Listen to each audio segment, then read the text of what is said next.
đi thôi. Em đói lắm rồi. Giờ đi đâu? Thì anh rủ em bên đây chơi mà. Ủa chứ bình thường đi ăn toàn em lựa không mà, thì giờ đi Em chơi em lựa luôn đi Đà Lạt mà. Anh không chuẩn bị địa điểm trước sao? Bây giờ lên đây mình đi đâu? Thì bình thường em lựa không à. Em đâu biết đâu. Bình tĩnh. Đây, anh có một cái này. Có gì? Có cái kênh YouTube này anh hay theo dõi, hay chuyên nói về Đà Lạt này. Đó. Anh mà tìm không ra là mình chia tay luôn đó. Gì ghê vậy me? Cho anh 1 phút đó.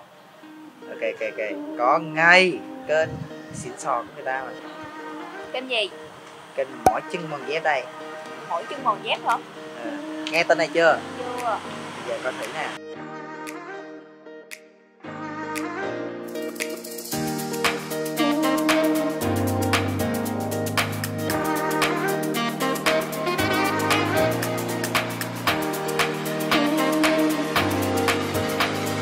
Okay, hello tất cả mọi người. Thì đây là một cái video rất là độc đáo. Tụi mình muốn chia sẻ với mọi người về những địa điểm mà mọi người có thể khám phá trong dịp lễ 30 tháng 4 1 tháng 5 này. Thì đây là những địa điểm mà tụi mình cảm thấy là ưa thích. Đấy, có thể là trong những cái hành trình mà đã ở Đà Lạt gọi là cả 8 tháng và liên tục đi khám phá những địa điểm mới để giới thiệu đến mọi người, thì đây là những địa điểm mà tụi mình khá là ưa thích. Thậm chí trong đây có một số địa điểm mà tụi mình còn chưa bao giờ quay trên, chưa bao giờ up trên kênh YouTube mình bao giờ cơ. Thì đúng rồi. Bây giờ mời Xuân, địa điểm đầu tiên. Ok, mình sẽ đọc địa điểm đầu tiên. Địa điểm này mình nghĩ là con gái sẽ thích hơn con trai. Tại địa điểm này là dành để check in sống ảo. Thì đây là gọi là con dốc Huyền Thoại, và đó là một trong những con dốc ở Đà Lạt.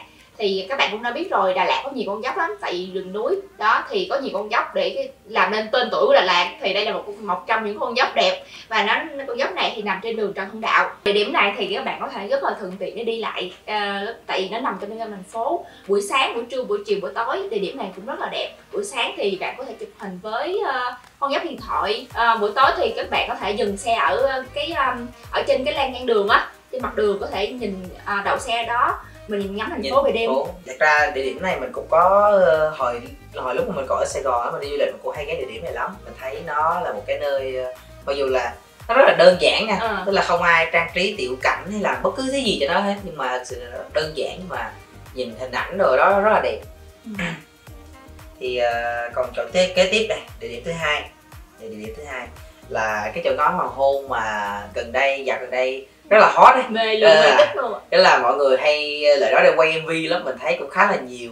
Lần đầu tiên mình biết đến nó là trong MV của Bước Qua Mùa Cô Đơn của anh Vũ. Đấy.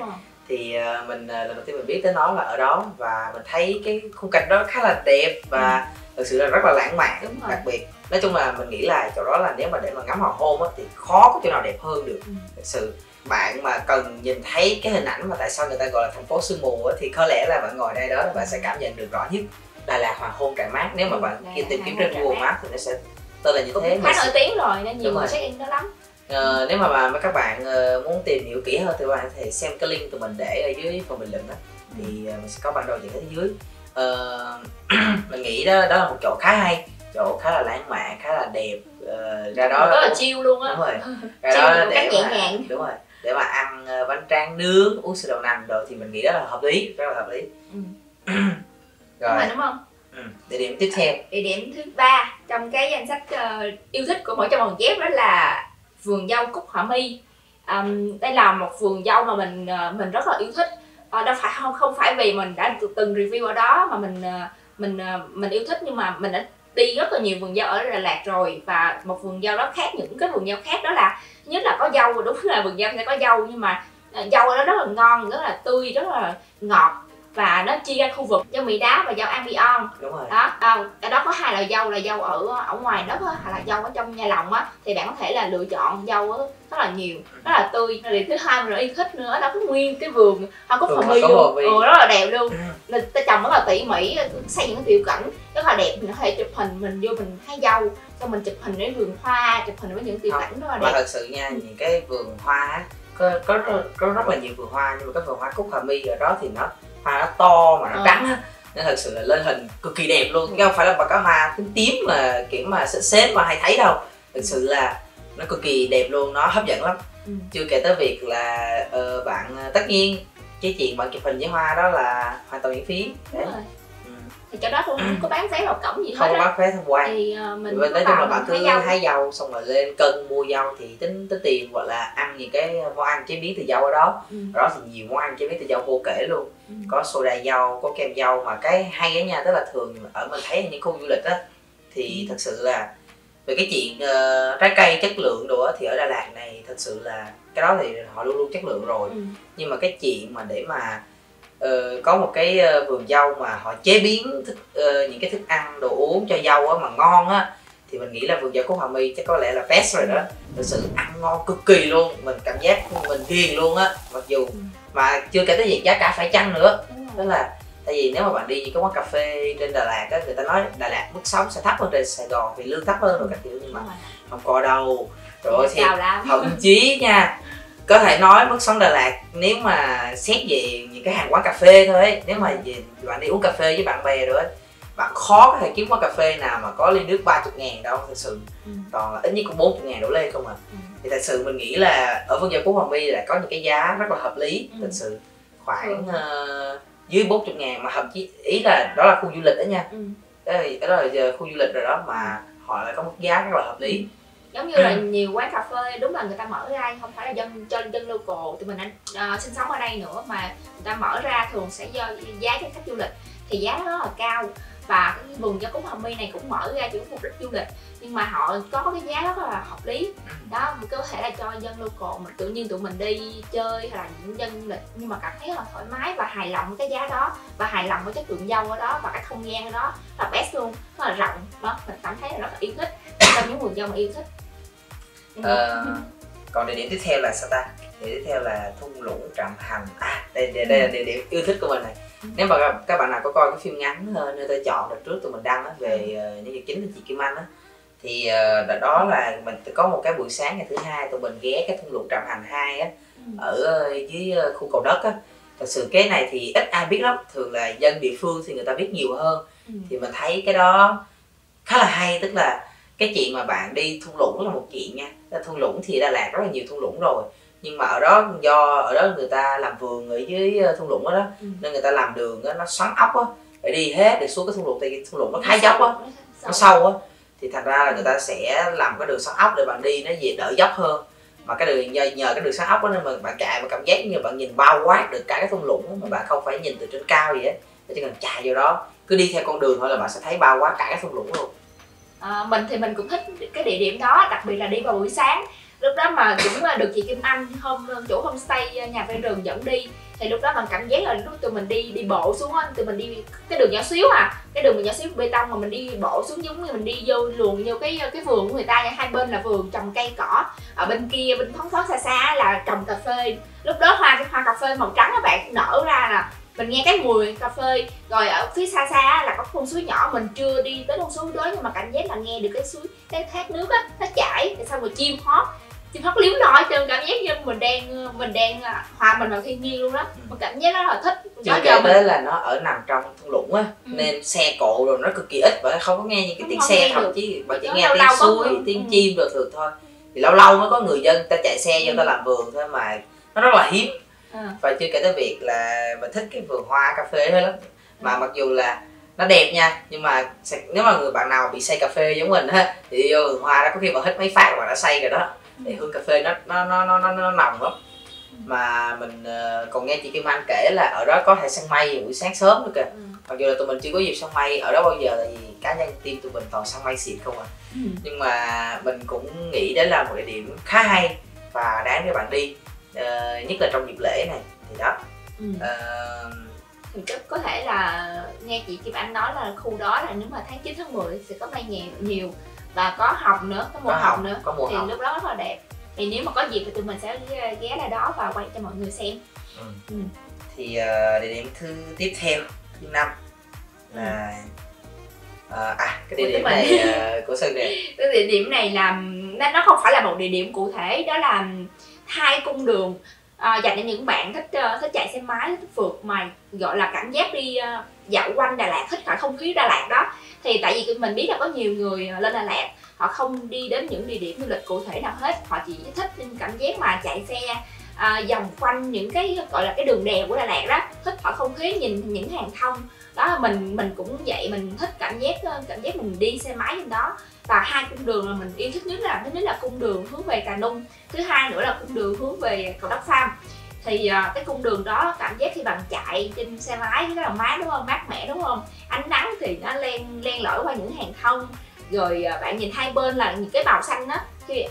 Khi mà dành cho những bạn mà ở thành phố về á, bạn chạy xe hai bên cung đường là hàng thông không à, bạn đừng dính giữa, rồi sau đó bạn đi xe máy, bạn chạy xe máy rất là mát, cảm giác rất là mát đúng không. Đó, rồi bạn có thể nghe nhạc, nghe nhạc những bài hát mình yêu thích, cảm giác mình suy tư dễ sợ luôn, cảm giác kiểu mấy bạn mà nào mà hay đi phượt á, giống như mình hồi xưa kiểu mấy bạn hay lên xe máy xong rồi chạy xe đi dạo cái khu đó, xong rồi đeo tai nghe ngắm cảnh đồ thì đó là những cái cung đường mà bạn sẽ muốn đi. Thực sự là nhất là hồi lúc mà mình hay đi phượt Đà Lạt á, mình hay chạy vòng vòng và thấy nắng cứ len lỏi mấy cái cây thông á, mình cực kỳ thích luôn. Kiểu nhìn nó yên bình thế nào ấy, mà mình cảm giác như là nhất là khi mà bạn đến Đà Lạt mà chủ yếu là vì áp lực công việc nữa, bạn cần xả stress á, thì đó cũng là một nơi để bạn có thể ngẫm nghĩ về những cái quyết định của hiện tại và tương lai của bạn đó. Thì nhiều lúc giống như là mình có một vấn đề gì đó mình chưa giải quyết được, giống như mình lên Đà Lạt giống như mình trốn khỏi cái vấn đề đó, mình đi lên đây cái mình cũng không biết đi đâu, thì mình có thể là chọn cái cung đường, mình nghĩ là các bạn có thể chọn cung đường đó, mình chạy xe để cho tâm hồn mình thư thái, thoải mái hơn đó. Địa điểm kế tiếp là địa điểm mà những người như mình rất là thích. Mình thích tức là thì thường thì mấy bạn nữ thì sẽ thích kiếm những cái địa điểm mà có thể check in sống ảo này nọ. Còn cá nhân mình á thì mình thích những cái địa điểm mà gọi là khám phá, kiểu băng rừng vượt thác rồi đó, mình thích những cái thứ như vậy. Thì đây là một cái khu vực mà mình cực kỳ recommend cho bạn nào muốn đi nha. Thì đây là khu vực gọi là người ta nói bản thân mình chỉ mới đi có 2 thác thôi, nhưng mà nghe nói trong khu vực đó có tới 3 thác rồi, tức là 3 cái thác nước liền kề, đi trong đó rồi thám hiểm rừng trong đó. Thật ra đợt đó là cũng là đúng, bạn nào mà đợt đó mình cũng có đi với chị Kim Anh á, chị Kim Anh trong cái phim ngắn Nơi Tôi Chọn đó, thì chị cũng có giới thiệu tụi mình tới địa điểm đó, và nhà máy cũng có dắt mình vô chơi, mặc dù là tụi mình không có đăng trong cái bộ phim ngắn. Nhưng mà thật sự là mình thấy là địa điểm đó nếu mà bạn đi vô á, rồi bạn đi bạn khám phá, rồi người ta làm những cái mấy cái cầu đá bắc qua những cái con suối rồi á đó, rồi xong rồi tới được cái thác á, nó hùng vĩ mà tiếng thác ở trong đó nghe kiểu bạn cảm giác là nó hoàn toàn tách biệt hết tách biệt khỏi những cái mà bạn đang gây cho bạn áp lực hàng ngày rồi này nọ, và muốn có một cái khoảng không gian riêng á, thì vô đó sẽ là rất là có lý. Hoặc là nếu mà bạn nào đi với những nhóm bạn mà muốn vô đó khám phá thám hiểm rồi thì cũng rất là hợp lý. Mình thấy mấy bạn hay kéo cả nhóm vô trong đó, rồi đặc biệt là người nước ngoài ăn đồ nướng rồi á, đúng rồi, mấy bạn Tây á hay đeo ba lô rồi á, đi vô trỏng rồi thám hiểm rồi xong rồi nướng đồ ăn rồi, nhìn thích lắm. Mình thì mình cực kỳ giới thiệu, mình cực kỳ recommend các bạn nên đi chỗ này. Thực sự nếu mà bạn nào mà thích khám phá, thích kiểu cắm trại vượt rừng vượt núi rồi thì đó là địa điểm tuyệt vời. 3 cái thác liền kề luôn. Nhưng mà cái địa điểm cái địa điểm này cũng nói chung là cũng tại báo trước rồi là khá là khó đi, nhưng mà cái đường đi nó cũng khó mà mình có thể là chỉ các bạn đường, tại vì nó phải đi sâu vào trong rừng á, và xong có người dân, lúc đó tụi mình đi có người dân dẫn đi, tụi mình cũng không biết đường đi nữa, mình phải nói chung là cái khoảng cách mà bạn đậu xe chỗ nhà người dân tới cái thác đó thì khoảng 2-3 km gì đó, đúng không? Khoảng tầm cây số, mình nghĩ khoảng tầm cây số. Nhưng mà kiểu mà bạn đi phải đi đường thẳng đâu, rồi bạn phải leo lên xuống các bạn hiểu cảm giác leo xuống thở ra khói luôn, xong rồi luồn qua suối, rồi xong luồn qua những cái bụi cây bụi rậm đó, kiểu có nhé nó thám hiểm như vậy đó, rất là khó đi. Nhưng mà đi thì cực kỳ rất là đáng đi, tại khi bạn đi được tới thác bạn cảm giác mình chinh phục cái gì đó. Tiếp theo là một địa điểm mình nghĩ là rất là quen thuộc, ai cũng biết khi đến Đà Lạt, đó là nhưng mà mình muốn nói cho các bạn nghe cái gì ạ, để cho tôi nói. Ok, và đây là khu vực mình nghĩ là ai cũng biết khi đến Đà Lạt. Có thể thì mình nói ra các bạn nó nói ồ có gì đâu mà nói, ai cũng biết mà. Nhưng mà thực sự nó có cái gì đó đặc biệt nên mình mới chia sẻ, và đó là khu vực chuẩn bị hết hồn nè, Hồ Xuân Hương và quảng trường Lâm Viên. Đúng rồi, cái chỗ này ai cũng biết rồi đúng không? Đúng rồi, ai cũng biết, nhưng mà mình muốn chia sẻ một chút xíu. Tại sao mình thích nó? Tại vì đúng là nó ai cũng biết, đó là một địa điểm nổi tiếng và ai cũng biết đến nó, không cần phải nói ra, nhưng mà mình cũng muốn nói ra tại vì mình thích nó. Mình cũng muốn chia sẻ cảm xúc của mình về nó. Thứ nhất là Hồ Xuân Hương, mình muốn gặp chung hai địa điểm này tại vì nó gần nhau á, mình có thể thuận tiện đi lại, mình đi bộ qua cũng được mà, có chút xíu mình đi bước qua từ Hồ Xuân Hương qua quảng trường Lâm Viên có vài bước về Hồ Xuân Hương á, thì mình thích nhất địa điểm đó là vào buổi sáng. Cảm giác là ở đó thì ở chính giữa là Hồ Xuân Hương, cảm giác khi mà bạn đi vào sáng sớm và bạn muốn tận hưởng gọi là sương mù Đà Lạt, thành phố sương á, thì bạn đến vào Hồ Xuân Hương vào lúc khoảng 5:30 sáng. Thì bạn ngồi ở đó, bạn nhìn cái màn sương á, nó từ bóng hơi nước, từ mặt nước á, cảm giác nó trôi cái mùa mưa thì mấy bạn thấy đi chơi Sapa luôn, đi chơi Sapa, nó mùa mà đi chơi Sapa vậy đó, cảm giác là sương rồi gió nó thổi sương qua nè, bạn nhìn cái mặt hồ á, sương nó thổi qua nhìn nó rất cực kỳ lãng mạn luôn, cực kỳ đã luôn, rất là phê luôn á. Ở phía trên thì mặt trời bắt đầu ló lên á, mình ngắm được cảnh là bình minh luôn, rất là đẹp.